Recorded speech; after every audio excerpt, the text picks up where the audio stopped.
We explain everything to our kids now. Not because they asked, because we can't stand the silence. A child doesn't want to put on their shoes, so we explain why shoes matter. Then we explain the weather. Then we explain germs. Then we explain responsibility. Then we explain how they might be feeling about shoes. 5 minutes later, the shoes are still not on, and everyone is exhausted. This is what childhood sounds like now. A constant stream of words, reasons, clarifications, emotional footnotes. It's like kids can't do anything anymore unless it comes with a TED Talk. We explain bedtime. Then we explain why bedtime matters. Then we explain why they don't feel like sleeping. Then we explain why feelings are valid. Then we explain why, despite the feelings, they still need to sleep. And somehow, they don't sleep. We explain rules. We explain consequences. We explain expectations. We explain why the rule exists in the first place, as if a rule without a backstory is somehow unfair. And if the explanation isn't convincing enough or compelling enough, nothing happens. Not because the child is reasoning through it, because now we've placed the burden of agreement on someone whose brain is still learning how to exist. Agreement, which we pretend depends on how good our explanation is, actually depends on whether the child is willing or able to accept reason in that moment. And very often, they aren't. Not because they're stubborn, because they're children. They're tired, hungry, overstimulated, emotional, still learning how to regulate a nervous system that's being asked to behave like an adult's. We're asking for logic from a being who is operating almost entirely on reaction. At some point, children stopped bumping into reality and started waiting for a justification. They don't ask, "What do I do?" They ask, "Why?" And if the answer doesn't land, if it doesn't feel right to them, they stall. They negotiate. They melt down. They wait. Because now, action has been tied to explanation. An explanation has been tied to a level of rational agreement they simply don't have yet.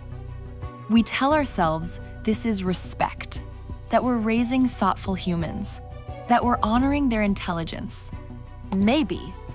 Or maybe we're quietly asking children to be far more rational than their development allows. Maybe we're confusing understanding with capacity. We talk more than any generation of parents in history. And somehow, our kids seem less able to act without us standing nearby, narrating reality. That should bother us. Because if children can't move until everything makes sense, what happens when no one is there to make sense of things for them? There's something we rarely admit. Explaining everything didn't start as respect.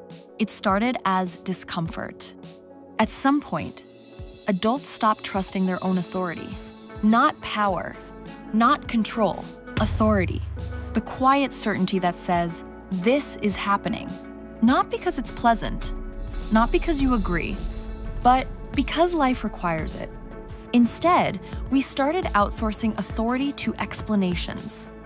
As if a rule only exists once it's justified. As if boundaries are negotiable until proven reasonable. So when a child resists, we don't stand, we persuade. And persuasion is fragile. Because the moment it fails, we have nothing left to stand on. Look closely at the situation we've created. A 6-year-old refusing to brush their teeth now triggers a philosophical exchange.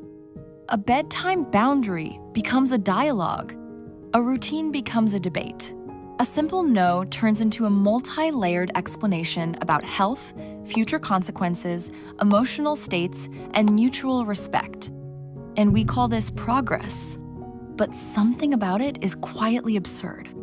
We don't explain traffic lights to adults before they stop at red. We don't explain gravity before someone falls. Life doesn't ask for agreement. It enforces itself. Yet with children, we pretend reality is optional until it's been fully explained and approved. That contradiction is doing more damage than we like to admit. According to Harvard University's Center on the Developing Child, children are born with the capacity to focus attention and retain information in memory, but their experiences lay a foundation for how well these and other executive function skills develop. Here's the habit we're training, without noticing. Children learn to pause before acting, not to think, to wait for permission, to wait for reassurance, to wait for emotional alignment. They scan the adult's face, tone, words. Is this really happening? Do you mean it? Are you open to renegotiation? So they stall, they test, they push, not because they're manipulative, because the system rewards delay.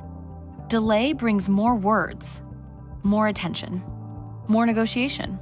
Action brings pressure. So waiting becomes the safest move.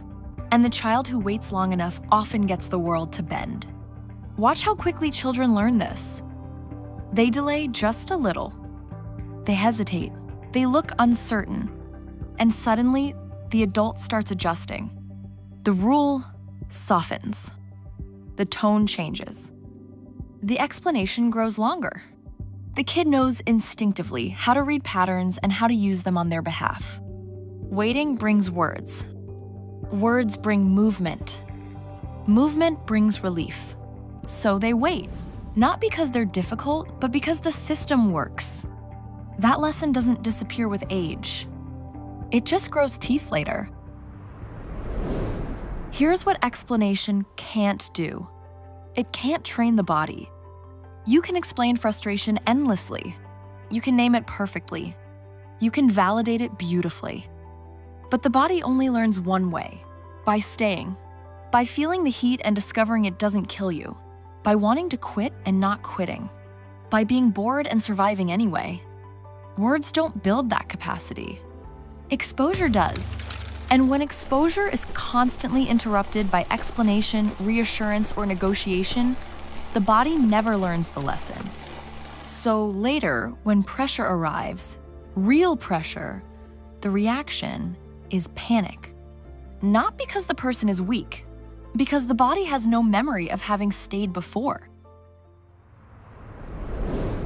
There's a quiet fantasy behind all this explaining, that children are just small adults who need better arguments. That if we find the right words, the right tone, the right emotional framing, they'll respond rationally. But children don't live in reasons. They live in states. Tired, hungry, excited, overwhelmed. They don't decide from principles. They react from sensation. Which means when we ask a child to agree, to understand, to make sense of something before acting, we're asking them to do something their system simply isn't built to do yet. It's like asking someone who can't swim to explain buoyancy before they're allowed into the water. They don't need a better explanation. They need repetition, structure, clear edges. They need to bump into the same reality enough times that the body learns what the mind can't yet hold. This is where the confusion deepens. Today's children are incredibly articulate. They can describe their feelings with precision. They can name emotions many adults never learn to recognize. They can speak fluently about inner states. And we mistake that fluency for strength. But naming a feeling is not the same as carrying it. Understanding discomfort is not the same as tolerating it. We've built a generation that can explain pain better than they can endure it. That's not emotional intelligence. That's emotional literacy without emotional load-bearing. And life doesn't care how well you can explain yourself when things stop going your way. This isn't about talking less. It's about talking less at the wrong moments. Some moments don't need language. They need contact. Some lessons don't arrive through understanding. They arrive through friction. When we explain too much, we don't just give information. We take something away.